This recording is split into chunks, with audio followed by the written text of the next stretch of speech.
For this exercise, we're going to be visiting a database at Palmer Station, Antarctica.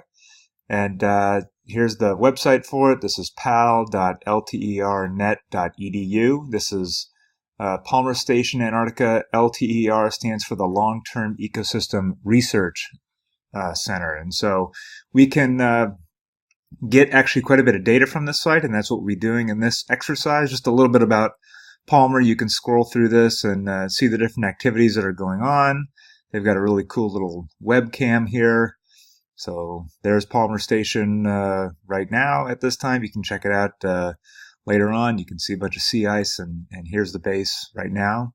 What we're interested in is actually data. We're interested in data on penguins, penguin counts, sea ice, and krill. So if you click on data, we can go to the catalog, and there's a whole bunch of different things that you can see here. There's a Delhi penguin census, chick broods, chick counts, all those sorts of things. But before we do that, we're gonna come back to our site here, and if you click on research and go to sampling grid, you can see here's the Palmer LTER regional grid. Here's the West Antarctic Peninsula here. Here's Palmer Station.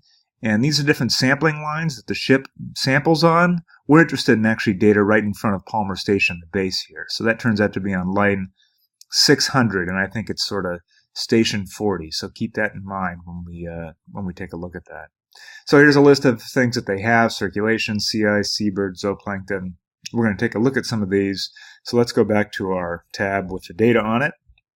So the first thing we're going to do is get, let's see, we're going to get Adelie penguin chick counts. So if we go ahead and click on that, you can read about this. This is Adelie penguin chick counts. Here's the data. You can read about what this is. This is a count of adults and chicks in the Palmer Station region. And we're going to come down here so you can look at methods and protocols. But for the data, we're going to come down here and actually view and download. There's 6 data columns. It's date, time, island, colony, adults, and chicks. So we're going to go ahead and download that. And it's going to ask you for a login. So you can just say that you're a guest user. I'm going to go ahead and put my own name and email in there. Used for academic research. Just hit login and accept, and it'll bring you to this download form. And you can select or unselect any of these. Right now we have them all selected, so we're just going to get data, and then it's going to tell me that it is ready in a CSV, in a preview CSV, XLS. I'm just going to hit download. It's generating the file, and it's going to tell me that the CSV is ready, and I'm going to go ahead and download that. So if I click on the file, I'm just going to use Excel here to open the CSV real quick. You can see the study name, the GMT, time, date, what island it's on, the colony, how many adults and how many chicks there were. But we're going to come back to that later. So go ahead and close that up. Another data set, I'm just going to click on data catalog here again. That'll bring us to, let's see if we can find one on sea ice. If I type in sea ice here. Yeah, so here we go. We want to look at sea ice annual indices, data set 151. So I click on that, and the one that we're actually going to use is this one, Annual Sea Ice Indices PENG 4. So this is annual sea ice indices for Anvers Island and the small 50-kilometer foraging area in South Anvers Island. So this is an area near Palmer Station. So I'm going to go ahead and view and download that. And download that again. Here it comes in a text file. So I'm just going to open that up a second, and you can see we've got annual sea ice indices for Anvers Island, Avian, Lavassier Island, Charcot, and then all these different things here. And we'll take a look at that in just a minute. The last data set we're going to get, I'll go back to data catalog here, and I'm going to type in zooplankton and search zooplankton.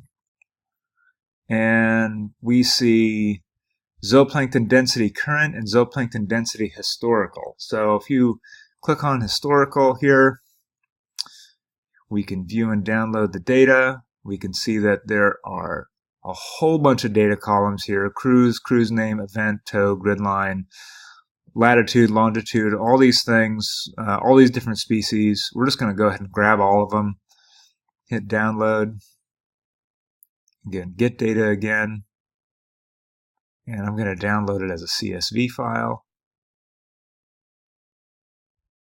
CSV ready. Okay, that's the historic. And if we take a look at that, we're going to see study name, cruise, tow, event, tow, grid line, station, date, time start, time end, all these different headers. And we're going to show you how we pared that down for this exercise.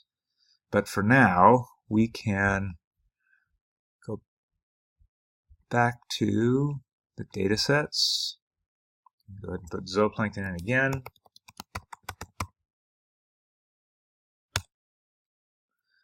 And let's get the, did I get the current? I'll get the current data set. View download, and it's the same thing, download, and get the data. And download CSV.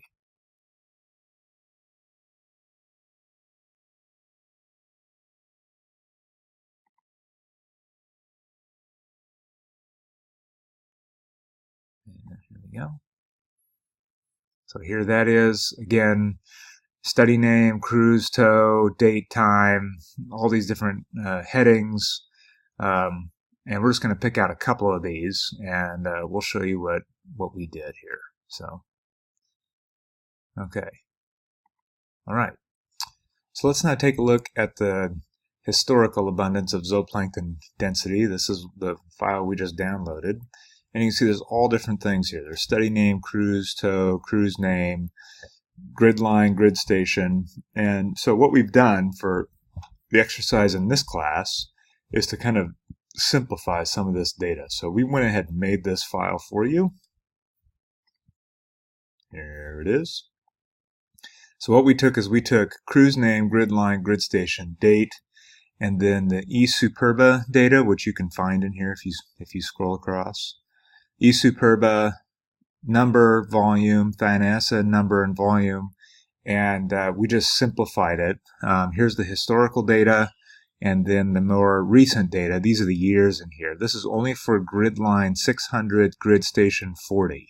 So you can do some sorting in here if you want, but we just pulled these out, and what you can do is you can look to see in the recent data, the current data, here it is here, if there's any newer data that came out. So we have it here to 2016, but you can always go back and look to see if there's any new data and just plop those in here. So this is the data that we're going to be working with. We just selected the rows out and only looked at grid line 600, station 40. And if there was more than one sample, we just averaged the two numbers and put them in here to simplify it. So this is the data that we're going to be working with. All right, this is going to be the start of our section of the class on polar food webs. And since you guys are already familiar with the RStudio console, I'm going to go ahead and start writing some comments here for us. So this is going to be on polar food webs. We're going to be looking at sea ice, krill, and penguins. All right. Okay. The data site that we're going to be using is going to be the Palmer Station Long-Term Ecological Research Station, and that website is http://pal.lternet.edu. And you guys have already done an exercise where you've seen this site, you've read a bit about it and what goes on, and also have explored some of the data. So we're going to talk about reading some of that data in now today and what to do with it. So what are we going to do here? Well, one thing you probably did was to download the data into a working directory somewhere. on your computer. So we're just going to set a note here. This next command is going to be setting the working directory to the location on your computer where you downloaded files from DataZoo, which is the website that serves data. So I'm going to use a function here called setwd. That stands for set working directory. So if we do question mark set working directory, you'll see that this will set the directory that R is looking at. Most of you, probably the default one is your home directory, so if we type the command get working directory, open and close parentheses, it's going to tell us this is the directory that R is looking at. So if we tell it to look for a file, it's going to be looking in that directory. What we're going to do is set the directory to the place where I've downloaded the files, but the directory is going to be different for you. So I need to set my working directory. This is going to be a text string. And it's going to be users, and this is on a Mac, so it's going to be a little bit different for a PC. That's where my files are, and we can go ahead and try it and run this. Yeah, okay, and if I get my working directory, it's pointed in the right spot. All right. Sometimes there's errors that are generated here. Make sure you type it in right. Make sure you have the right slashes.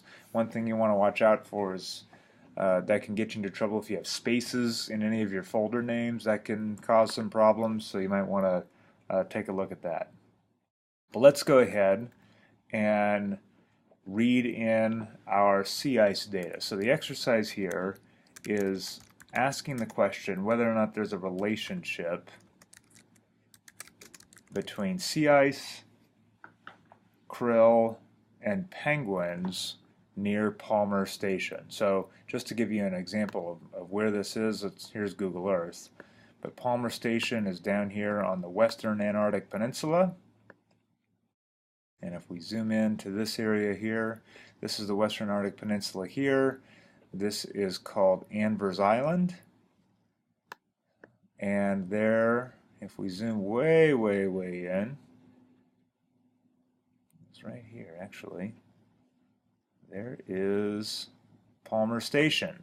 And surrounding Palmer Station, there are a couple of smaller islands out here that have penguins on them. And you know you have penguins on them because you see this orange stuff here. That is penguin guano, or digested krill. That's why it's orange. So there's a couple of different little islands out here. They have many different names through this whole area. And that's going to be important later on, and we'll talk about that in a minute. But this is the Palmer Station region. So we're going to go ahead and read sea ice data in from that area, and we're going to use a function. Let's just go sea ice.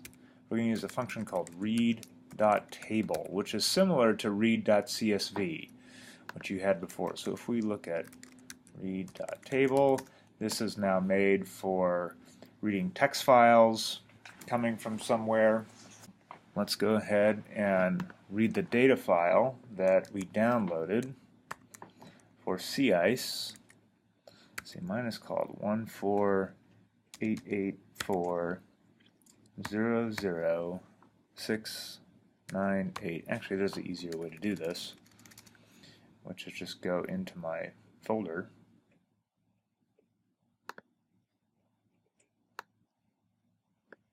Into temp desktop.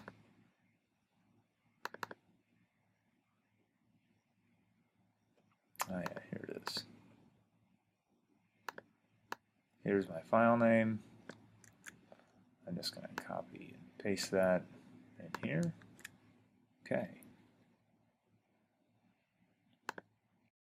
And you'll see if I just try to run this, I'm going to get an error, which says error in scan, line 1 did not have 14 elements. So we might need to look at the data that we downloaded.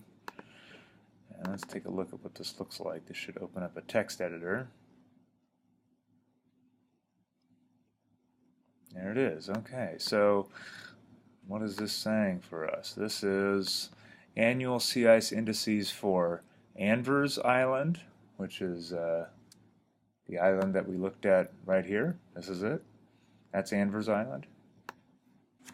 Lavassier Island, which is smaller, or further south, Avian Island and Charcot. And this is the small, about 50-kilometer foraging area west and south of Anvers Island. That's what we're going to be looking at. And then it says annual sea ice data goes from mid-February to mid-February. So from year day 46 to 410. So advance is the year day of the advance, retreat is the year day of the retreat, so ice is moving in and out, and the duration is the sea ice duration. So that's what we're going to be working with. So IDY is the actual sea ice days between advance and retreat, but we're going to look at how many days was there sea ice in this area. And it tells us where the data set is coming from here. And so here we've got ice year. You notice it covers a year. We'll use the last year as our main year. Then we have Anvers Island advance, retreat, duration, and then this IDY, actual ice years. And then it's for these 4 different islands. So Anvers Island, the Anvers Island region, this is what we're going to work with. The other islands are much further to the south. In fact, I can show you here. So here's Anvers. The other islands are further down here. That's an interesting data exploration on its own. But our data set says it's going to be working within 50 kilometers of the southern part of Anvers Island, where Palmer Station is. So I'm going to, just for scale, give you a sense. So this is a line that's about 50 kilometers. So it's this area out here that we're looking at. So with reading the data in, it was helpful that we got that errors, because we can see that, well, we got to skip some of these lines here in order to make sense of this. And so I think that we should probably skip about 14 lines if you count these lines here. So I'm going to put in an argument here called skip. You're familiar with this. Equals 14 lines, and there is a header.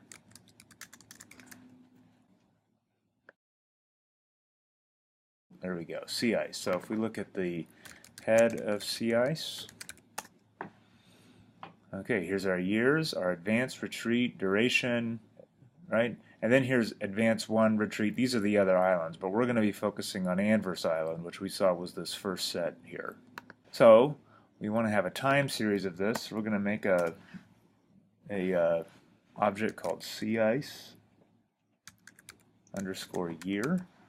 And we can just make that a sequence of numbers. So from 1980 to, where does this end? Let's look at the tail of sea ice. 2015. So let's go from 1980 to 2015. Okay. All right. So that works. And then we want to pull out this one here. This sea ice, which is going to be named duration. So if let's make an object called Anver IDY. Actually, I'm looking here at my notes. I think we might want to be using, let me go back to the text file here a minute. So duration is the sea ice duration, but IDY is the actual number of sea ice days that we want. So that's what we want. We actually want the number of sea ice days. So excuse me. So I want Anver IDY. That's the number of sea ice days. So that's going to equal sea ice, and we're going to give it the name, which is IDY. And that should pull that out. So, and we also need to run sea ice. Okay, so ANVR IDY. There it is. Those are the number of days of sea ice, and then sea ice year. There we go. Good. All right. So let's go ahead now, and we know how to do this.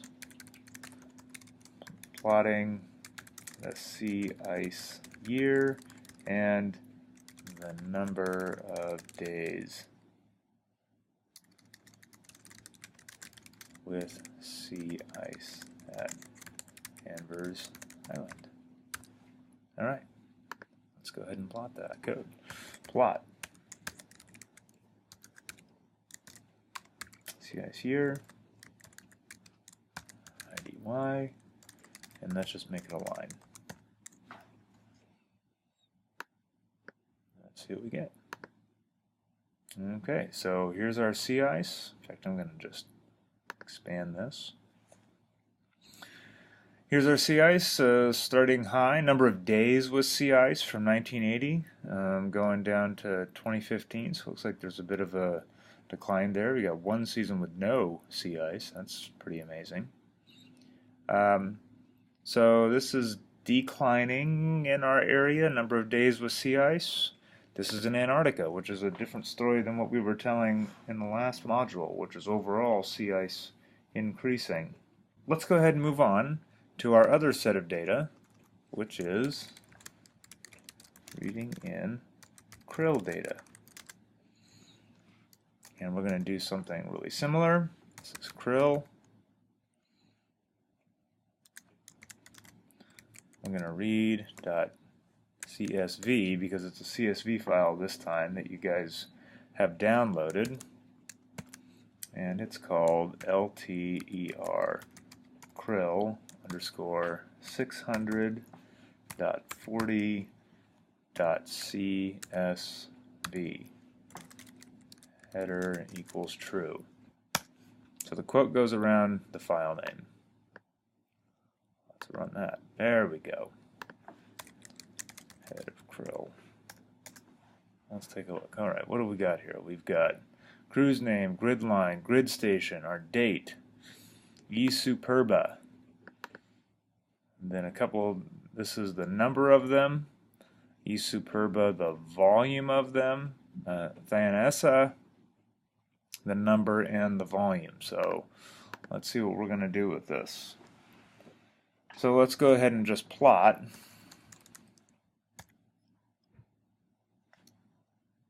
I'm sorry, let's create something called krill year, which is going to equal, what are our years going to be here? Well, the years are actually over here in the cruise name. So you see this 93, 94, well here's the date here, right? You can see the years. So let's go ahead and look at the tail of that. So we're going to start in 1993. What's the tail of krill? It is 2016. So this one's going to go from 1993 to 2016. So much shorter than the sea ice. So let's go ahead and plot krill year, and let's do E Superba, the number of them, and type is going to be L. And what does that look like? Nope, I got to run krill year. There we go. There's E Superba, there's krill year. Goes up and down, gets low, gets high. Okay, interesting. And finally, what we have to do is read in Delhi Penguin data. And this is data that you guys also downloaded, so we're just going to call it Penguin or Pen. It's going to be read.csv. And this is going to be called, I'll just go straight to my, there we go, Delhi Penguin adult and chick counts.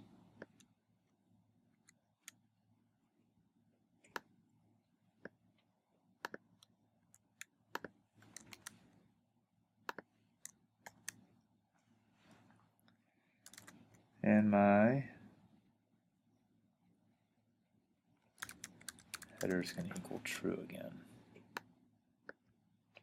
So if we run that, look at the head of pen, we see a couple different things. Here's our study name, so the season from 91 to 92, and we're always using the last date. So the season goes from 91 to 92, we'll use 1992 as the reference date. Gives us a date, a time, an island, CHR, a colony, adults, and chicks. So these islands here, these data are actually from the Anvers Island area. They're divided up into different unique colonies for different small islands in the area. So they're not just all on one island. So if you take a look at, if we do a table of Penn Island, you'll see that we have 312 on this CHR, 154 on COR, 198 on HUM, 198 on LIT, 350 on TOR. Those are all abbreviations for the different islands that we have in the Palmer Station region.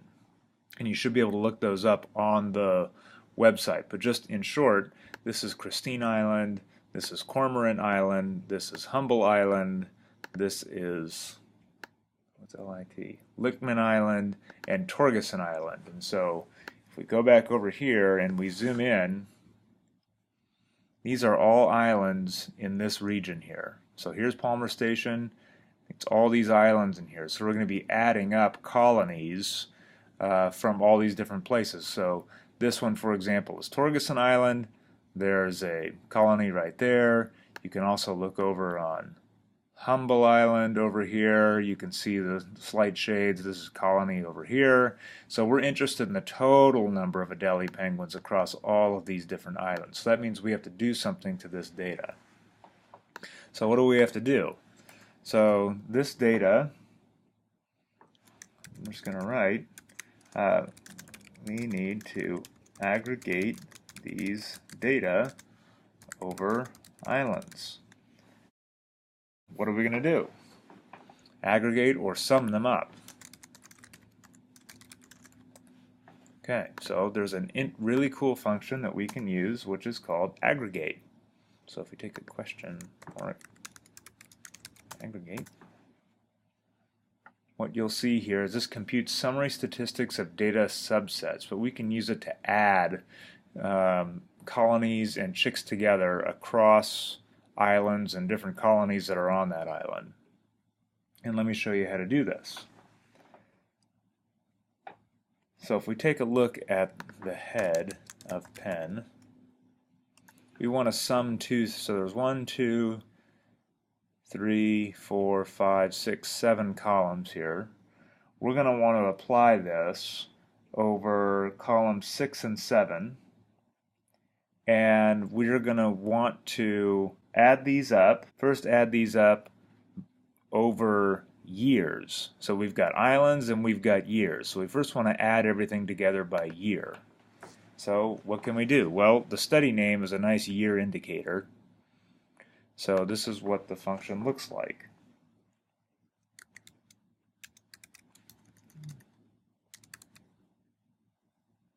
Aggregate. What are we aggregating?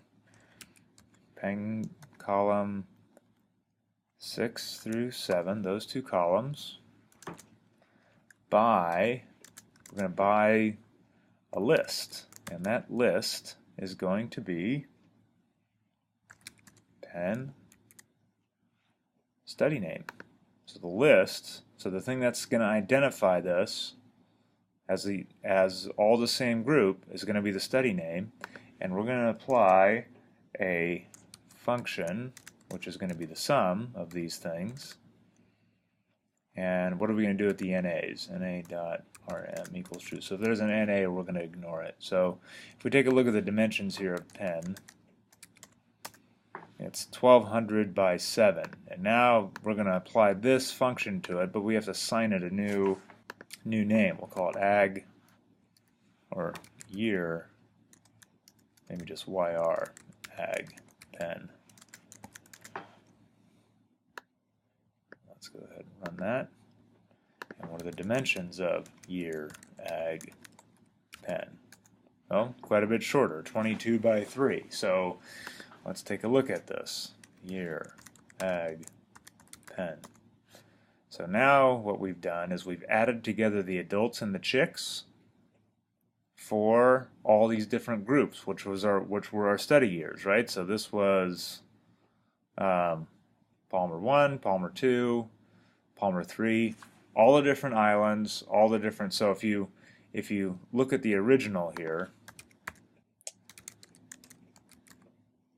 you'll notice that we can add all the islands and all the colonies up together because they all have the same study name, and that's fairly easy to do. So we can look at the full thing. Here's Penn, right? So here's Torgeson Island down here. Everything that has this study name, they're gonna be added together. So this thing here called Year Ag Penn means that we aggregated all the penguins over all the colonies by the years, and this is what we get. That's what we get. So this is now creating the year out of order. You'll notice that the early years, because this isn't a number, it's just an identifier, you'll notice that our first year here is 1992. So what we need to do is let's go ahead and make a Penn year. And what is this going to look like? Well, let's just use the concatenate function. What do we start with? Well, we start with 2001, and we go all the way to 2013. So let's do 2001, 2013. And then after 2013, we start with 1992. So let's do a comma and do 1992, all the way to, what's the last one? 2000.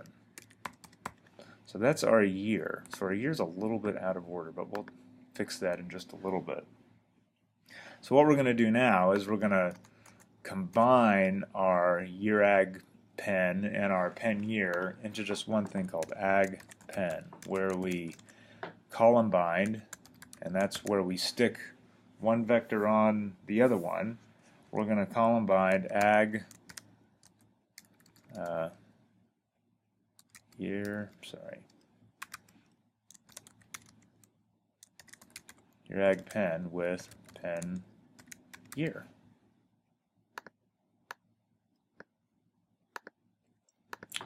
Head of ag pen, and now you see here's our groups, those are our years, but here's our year over here. It's the number of adults and the number of chicks of Adelie penguins that we've got. Okay, so one thing we can do, sort these out. We can plot these. So let's go ahead and sort it out and plot it. So we know that this is not in order, so we can use the function called order. If we order ag pen, pen year,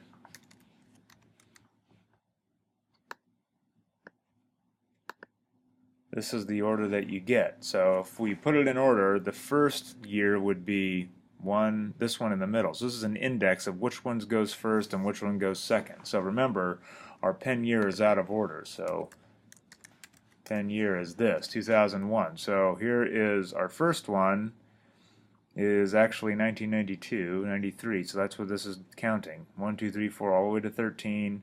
And then 14, 15, all the way to 22. So that's the order that it should be in. And we can use this function now to reorder. So if we do ag pen, I want you to put the rows in this row and this index. So on the inside here, this is this index.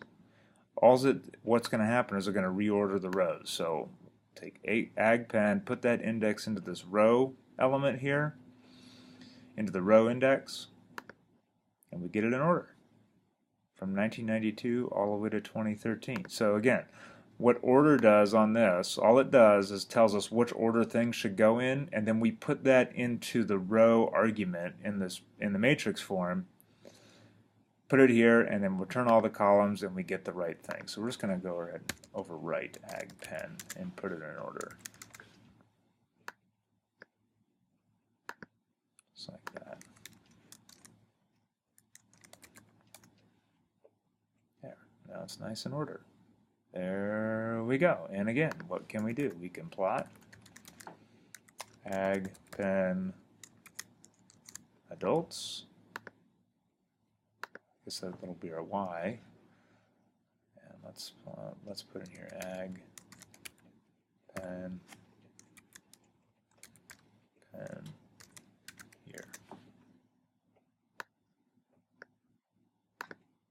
And there is a definite decline in adults over time. Okay. Let's go ahead and make this a line.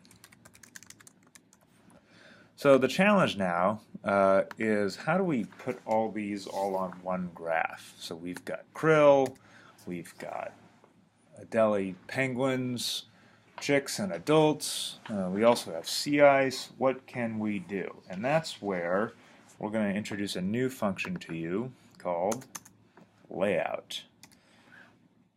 And what layout does is it lets you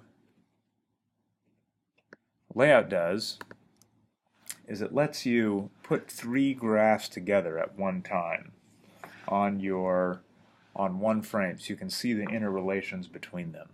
So if you do a question mark layout, this specifies complex plot arrangements, and what it does is that we're going to make a little matrix that divides up our plotting space, and then we're going to go ahead and plot those together. So the first thing we want to do is just make a matrix, and our matrix is going to be, in fact, if we take a look at what matrix is,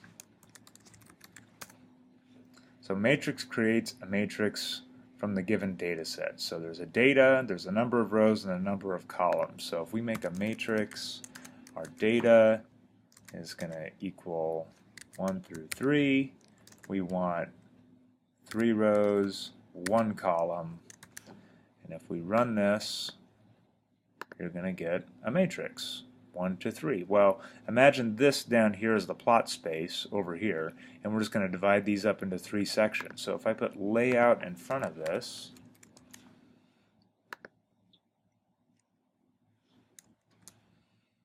and run this, go back to our plots. Okay, actually, let me just clear this. Clear the plots. We run layout, and let's just plot something. 1 through 10. Look what happens. Oh. And let's run it again. Okay. And run it again. What do? We divided our plot space into 3 places, and we put 3 different plots on there. So this is where our 3 plots are going to go together. So let's go ahead and do this for the data that we're interested in. Well, one thing you'll notice here is that the margins around this are pretty fat, and that's because R has default margins that it likes to plot, but we can mess with those.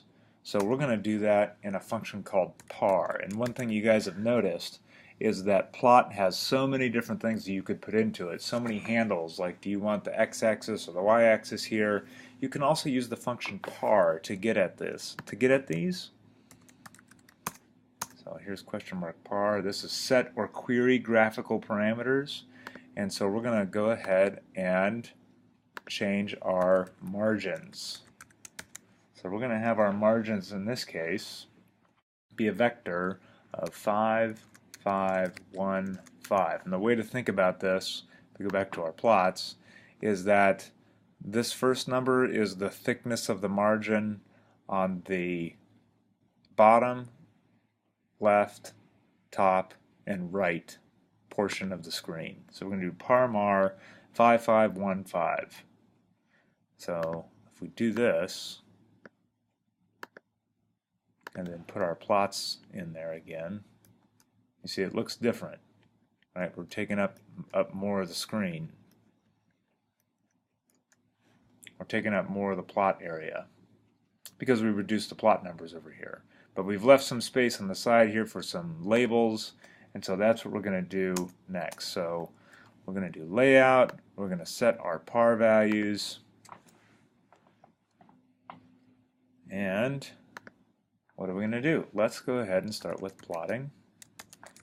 Sea ice, year, ANVR, IDY, type equals L. This is what we did before. Let's give it a color. Blue. Give it a line weight equals 3. Let's see what we get.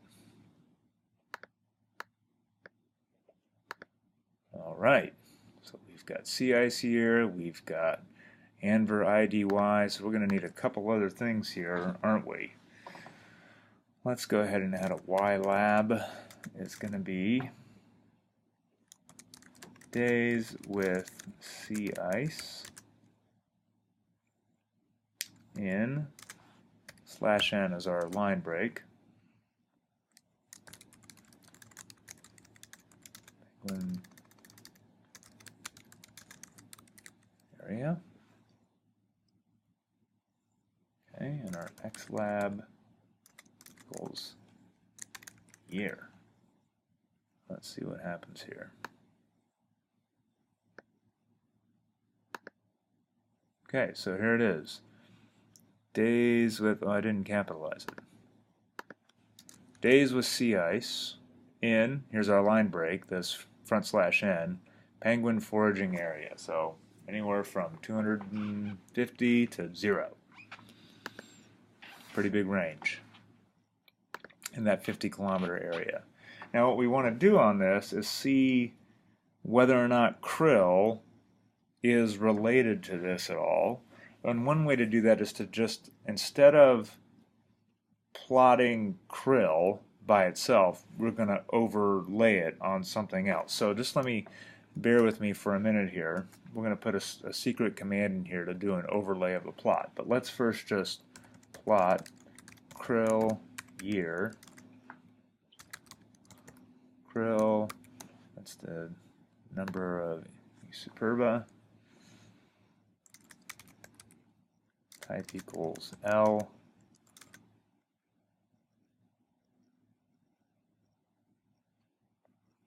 Line weight equals 3. Color equals red.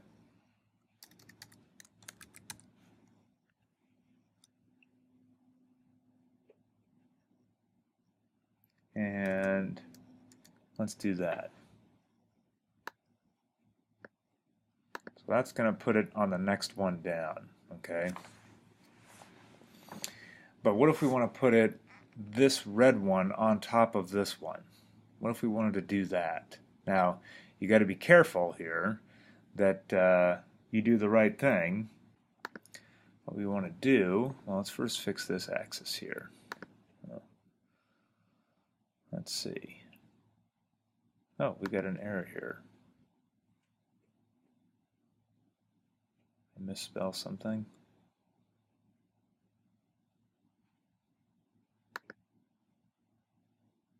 Oh, here. XLab.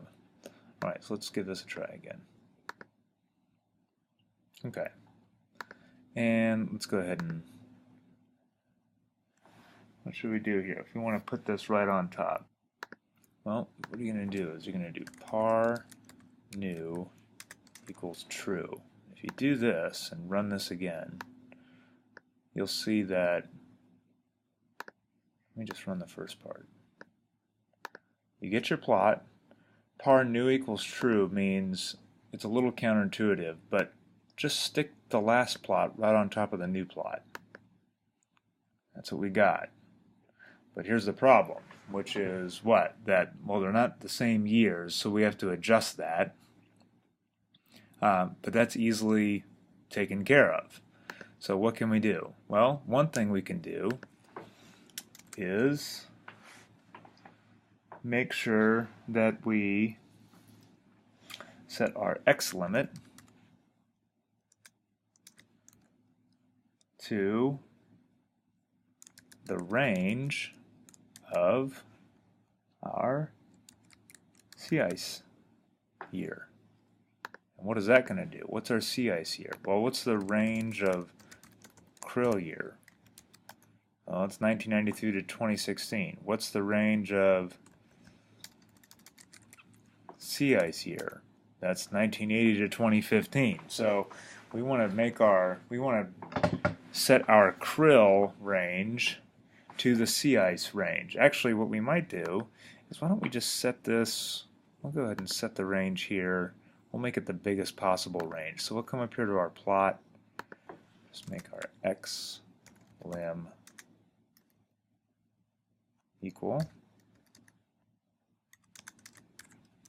two numbers, our minimum value for this, which is 1980, and our maximum value for acryl is 2016. So we're going to put these on the same scale.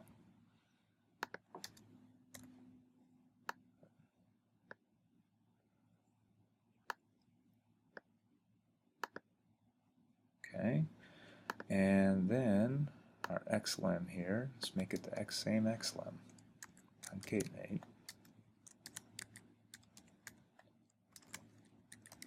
2016, and if we plop that on top, okay, so far so good. We still have some editing to do here, but it looks like that we got at least the x-axis figured out. Let's get the y-axis figured out. So one thing we're going to do is we're going to censor the axes on the plot here. We're just going to do axes equals false. Let's run this again all the way up to layout. Okay, it looks a little bit better, and maybe we need to make our x label equal nothing here, or y label equal nothing for our second plot of krill. Okay, now we need to add axes back onto our krill plot, and what we're going to do is just to type, you can use the axis function.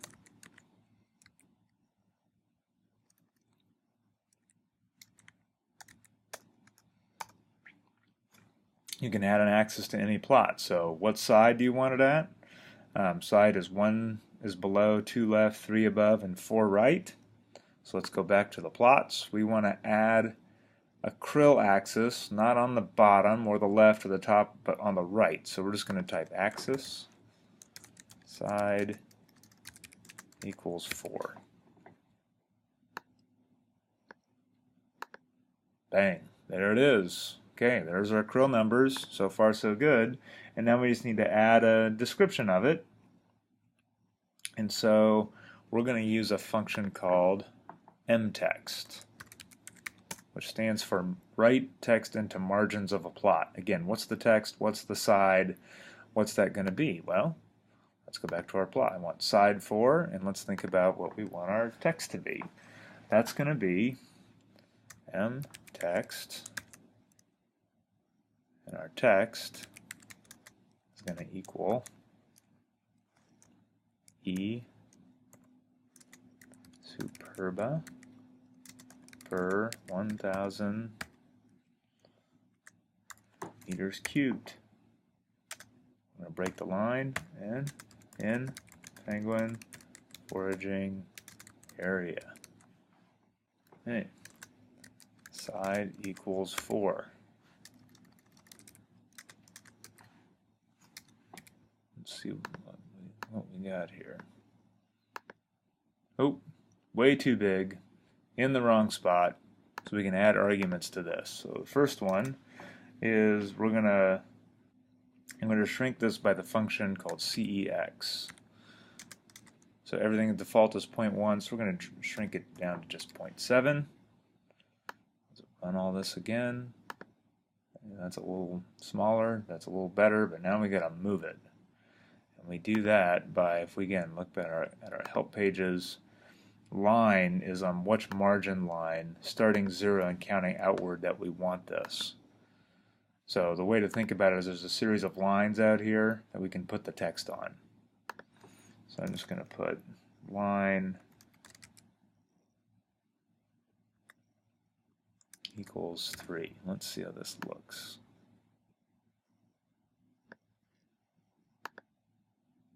E superba per 1,000 meter cubed in penguin foraging area. Well, that's not very satisfying because I'm cutting things off, so we got to shorten this up. E superba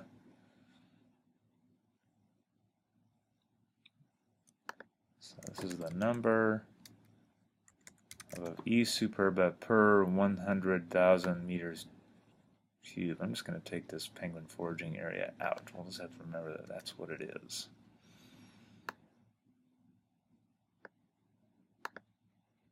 And we got to add our line break in there.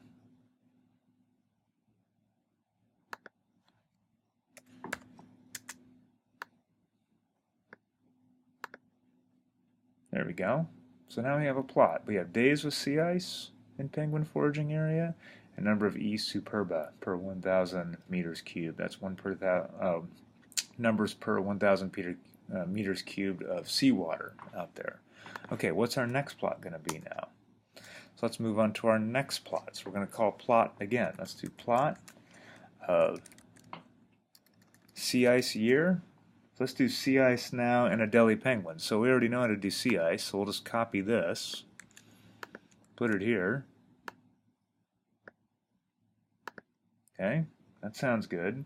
And now all we have to do is put our penguins on it. So we're going to use our, what's our penguin going to look like? So before we put our par new true, let's go ahead and think what our plot for our penguins are going to be. It's going to be plot, it's going to be ag pen, which is our penguin year. It's going to be our X value. And our Y value is going to be ag pen. You know, let's do the chicks first. Ag pen chicks. The chicks type equals L. Okay, and we what we want our range to be. So our X lim is going to be the same as before. 1980 through 2016. Oops, sorry about that. Comma 2016. Okay, that's our penguins declining. Let's put the adults on there.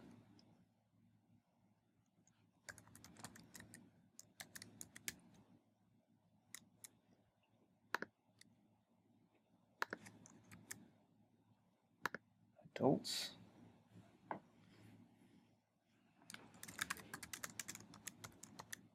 Ew.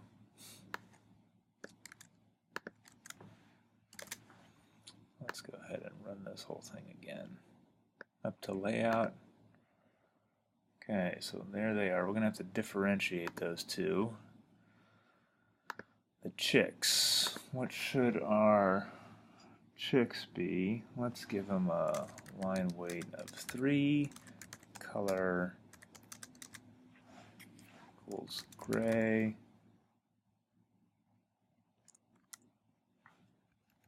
Right? And let's give this a line weight of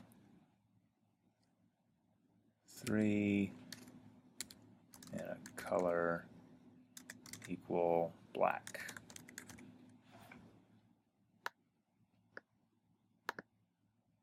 Yeah, okay, that sounds good. Okay, we're getting there. All right, so let's take a look to see what we've got here so far. Layout is our first one. If we copy back to layout, it's going to say, oh, we've got this and this. Oh, you know what we don't have in here? We don't have a legend. Oh, boy. We definitely need that. What are we going to do here? Let's go ahead and put a legend in the first plot here of sea ice and krill. Our X is going to be bottom left.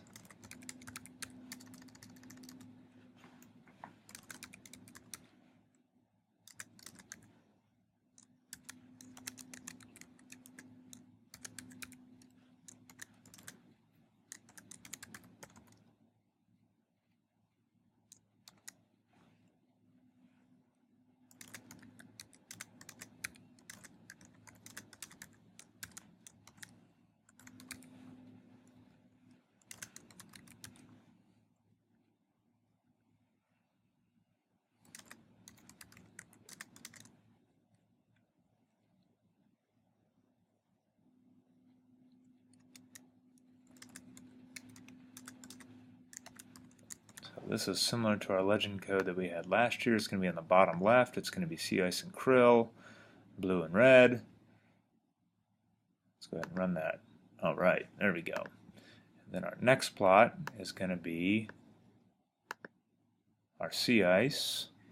And then we also have these things coming up, and now we're going to add our par new equals true. We're going to add this right over top. I'm going to make sure that we censor the axes of our second plot.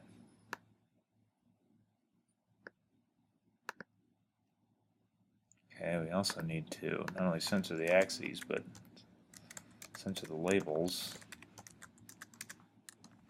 Let's go ahead and run everything again up to layout. Okay, now we got to do the same thing that we did before. We need to add an axis. Height equals 4. Okay, and now we need to write our M text.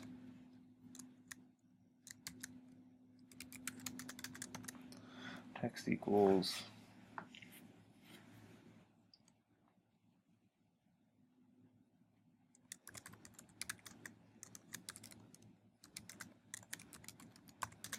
number of deli penguins per line break in here, adults and chicks.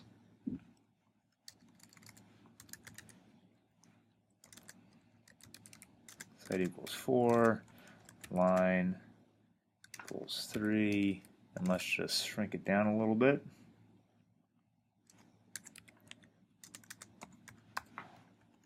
Good. Go ahead and add that on there. Oh, shrunk it just a little too much. 0.7.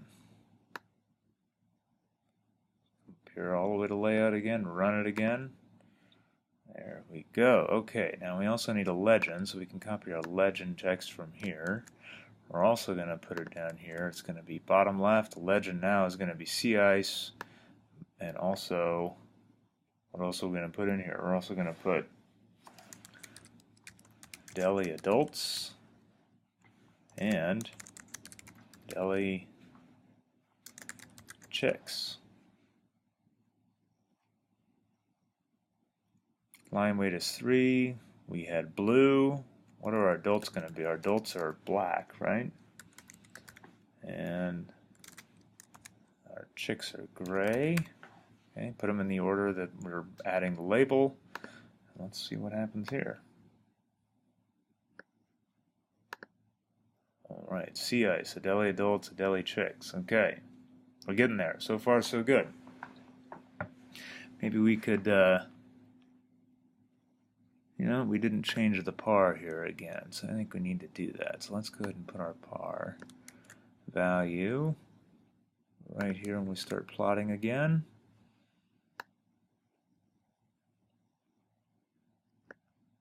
We'll make that second plot just a little bit bigger. Maybe we didn't. Let's adjust that. So bottom, we want our bottom to be a little smaller. Let's make that a 4. See if we can make this a little nicer. Yeah, it looks a little bit better. Alright, we're getting there. But you know what? We need a nice box around both of these things. Let's add a box. To our first plot, box to our second plot. And this LWD means what do you want the weight of that line to be around the box? There we go. There, now we're looking good. Okay. Okay, and the last thing we want to do is take a look at the relationship now between, let's do our par again, set our margins.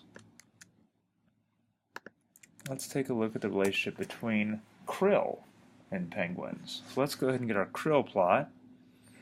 We can do that. We already made a krill plot code. Here it is. So here's krill. Bring this down here. Now we want our axes to be true.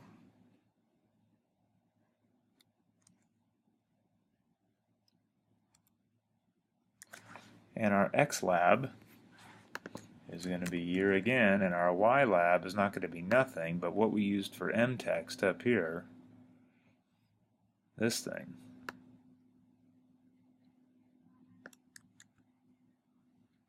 Go ahead and put that here. I'm going to add another plot. Oh,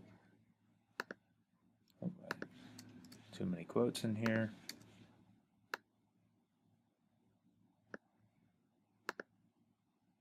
Okay, there's E Superba. Okay, that looks good. And let's throw the penguins on top of that. How do we do that?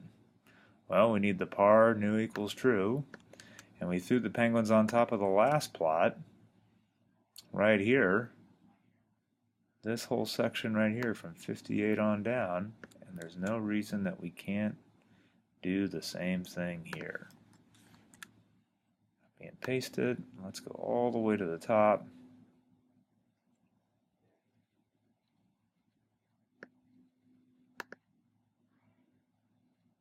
Okay, looking good, except we just got our legend wrong on the wrong one, but we can fix that. So the last one, what's our legend now? Our legend now is going to be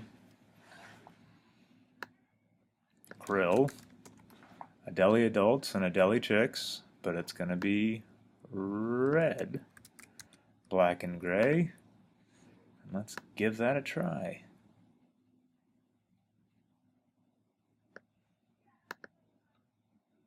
Okay, so what do we have here? We have now 3 plots that show the interrelationships between sea ice, krill, Adelie adults, and Adelie chicks. And you should be able to use these and modify these a bit to answer your questions in your module. Okay. One thing you'll just realize is that futzing with graphs and making good graphs takes a little while, so that's what we were doing here. Okay. Oh, and make sure you save your work. Save. Okay, so this is going to be polar food webs. Perfect.